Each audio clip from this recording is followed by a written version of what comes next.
नमस्कार दोस्तों, सभी को झारखंडी जोहार। आज हम इस वीडियो में बात करने वाले हैं नवोदय विद्यालय की तैयारी करने वाले छात्रों और उनके अभिभावकों के बारे में। कुछ जरूरी जानकारी आपको दिया जाएगा। अगर आप छात्र हैं तो आपका हमारे इस चैनल पर स्वागत है। अगर आप उनके गार्जियन हैं तो हमारे हमारे इस वीडियो को चैनल को उन्हें रिकमेंड कर सकते हैं, क्योंकि यहाँ आपको बिल्कुल कंप्लीट और फ्री तैयारी कराया जाता है। जवाहर नवोदय विद्यालय की चाहे जैक बोर्ड के सभी क्लासेस की तैयारी यहाँ पर कराई जाएगी। तो चलिए आज हम लोग इस टॉपिक पर चलते हैं कि नवोदय विद्यालय की तैयारी करने के लिए आपको क्या-क्या सिलेबस पढ़ना है, कब इसका फॉर्म आता है, अंतिम तिथि कब है और इसका सिलेबस क्या है, नवोदय विद्यालय में पढ़ाई कैसे होती है, वहाँ हिंदी मीडियम में होता है कि इंग्लिश मीडियम में होता है, सभी सवालों का जवाब आपको इस एक ही वीडियो में मिलने वाला है। तो चलिए शुरू करते हैं। तो सबसे पहले आप सभी को ये बताने का कोशिश करेंगे हम कि JNV जैसे जवाहर नवोदय विद्यालय कहा जाता है, इसे इंग्लिश में JNVS बोला जाता है, जवाहर नवोदय विद्यालय समिति। तो ये जैसा कि आप सभी को पता होगा कि एक ऐसा स्कूल है, एक ऐसा विद्यालय है जो केंद्र सरकार के अधीन आता है, यानी भारत सरकार के अधीन आता है और इसमें आपको बिल्कुल फ्री तरह तैयारी कराई जाती है। आप कक्षा 6 से लेकर के कक्षा 12 तक, छठी से लेकर के 12वीं तक की पढ़ाई बिल्कुल यहाँ पर फ्री कराई जाती है। सरकारी नियम कानून के तहत कराई जाती है और बिल्कुल फ्री कराई जाती है। अगर आप इसमें एडमिशन ले लेते हैं, एडमिशन तो ऐसे होगा नहीं, पहले तो आपको एग्जाम पास करना होगा। उसके बाद अगर आपका एडमिशन हो भी जाता है तो आपको वहाँ पर 2 ऑप्शन मिलता है। अगर आप चाहें तो CBSE बोर्ड यानी कि इंग्लिश मीडियम में पढ़ सकते हैं, और अगर आप चाहें तो जैक बोर्ड यानी हिंदी मीडियम में भी तैयारी यानी मतलब पढ़ाई कर सकते हैं।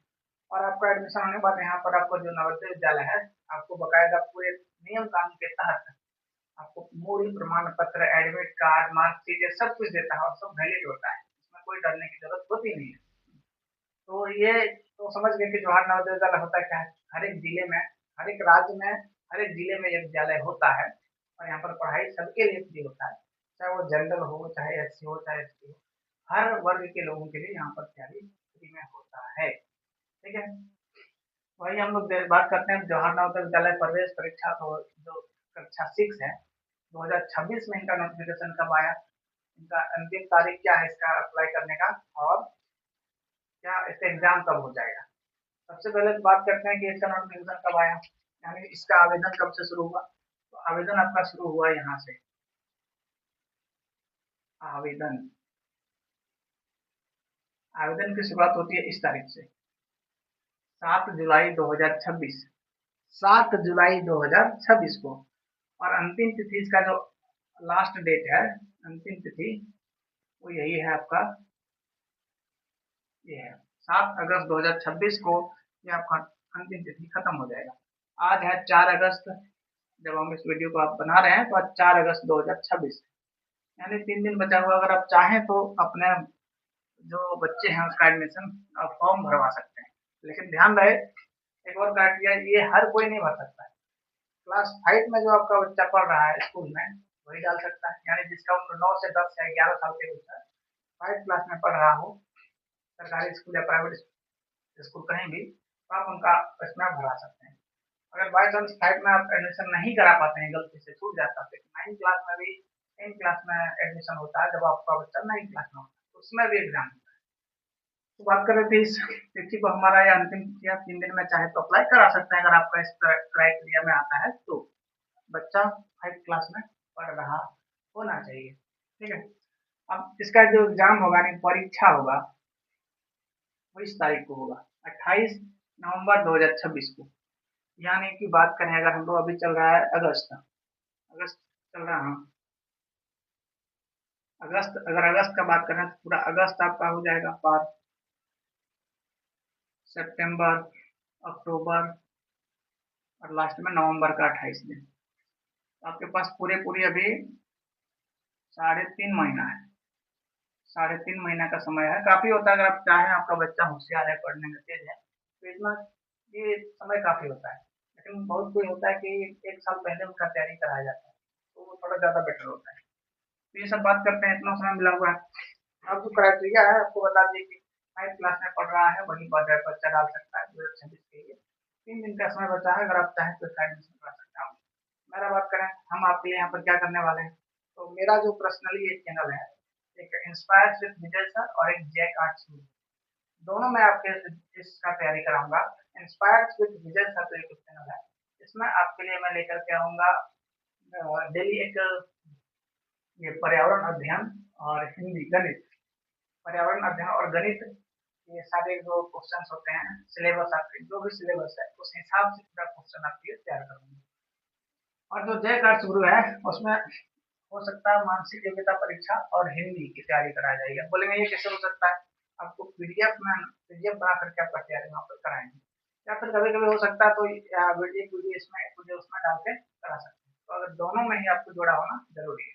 चैनल को आप सब्सक्राइब कर लें और अपने बच्चों को भी इसे रिकमेंड करें, सब्सक्राइब करा लें, ताकि आपको हमारा वीडियो जो आए पहले मिल सके और तैयारी आपको जल्दी से हो। बिल्कुल फ्री में कराया जाएगा, 1 रुपया भी आपसे नहीं लिया जाएगा, लेकिन हमारे बिल्कुल शर्त है, हमारे शर्त नहीं मतलब आपका सपोर्ट रहेगा तभी तो करा पाएंगे ना। बस मेरा भी कुछ लोग है, मतलब हम अगर आप वीडियो बनाएंगे तो मेरा भी ग्रो होगा, हम भी थोड़ा आगे बढ़ेंगे। और अगर आप इस वीडियो को देखेंगे तो आपको भी पढ़ाई ठीक से होगा, दोनों का कहीं ना कहीं मतलब है, तो आप कर सकते हैं। तो हो गया ये। अब आता है सिलेबस के बारे में। सिलेबस यानी कि आपका जो पाठ्यक्रम है वो 4 हिस्से में डिवाइड है। इस बार 2026 का जो परीक्षा होने वाला है इसमें छोटा सा बदलाव किया गया है।